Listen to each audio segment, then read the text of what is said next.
Dernier jour de débat, les travaux de la table ronde sur l'élimination de la transmission mère-enfant du VIH et la prise en charge pédiatrique au Bénin s'achèvent par une matinée riche en communication. La première a exposé la politique nationale de l'élimination de la transmission mère-enfant qui court de 2016 à 2020.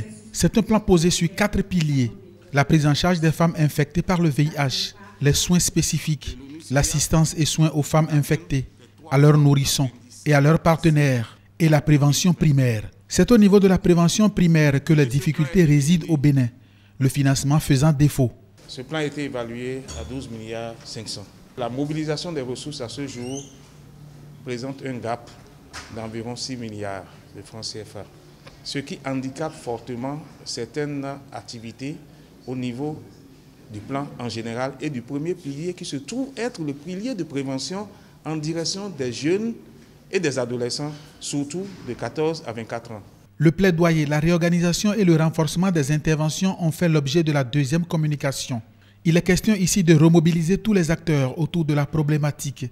L'appui communautaire est également évoqué, un segment sur lequel la Fondation Claudine Talon s'est déjà imposée dans la lutte contre la fistule obstétricale. La présidente de la Fondation Claudine Talon a été sensibilisée par le fait que la lutte contre le VIH-Sida chez les enfants est laissée un peu pour compte.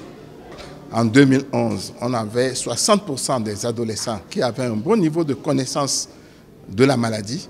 En 2017, il n'y a plus que 10%.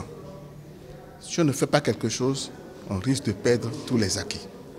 Ça a amené la présidente de la Fondation à inviter tous les acteurs qui sont concernés dans la lutte contre le VIH-Sida en général et chez l'enfant en particulier. L'objectif est de les sensibiliser à faire des propositions d'intervention novatrices pour booster la lutte contre le VIH-Sida chez l'enfant au Bénin. Le second objectif est d'inviter les partenaires financiers à prendre des engagements de manière à disposer de ressources financières pour la mise en œuvre des interventions.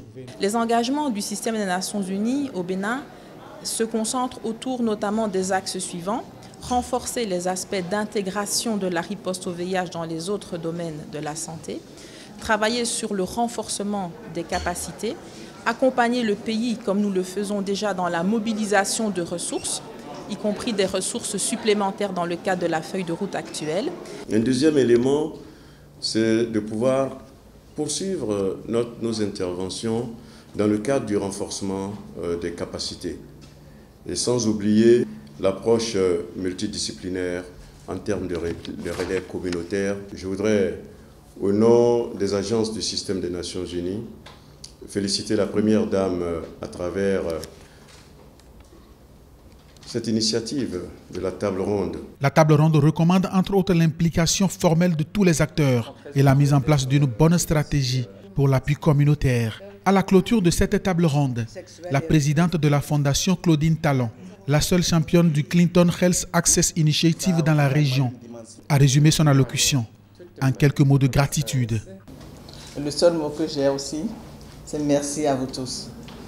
Il a été mis en place un comité de suivi des recommandations de la table ronde pour s'aligner sur un mot d'ordre de la Fondation Claudine Talon, la pérennisation des actions.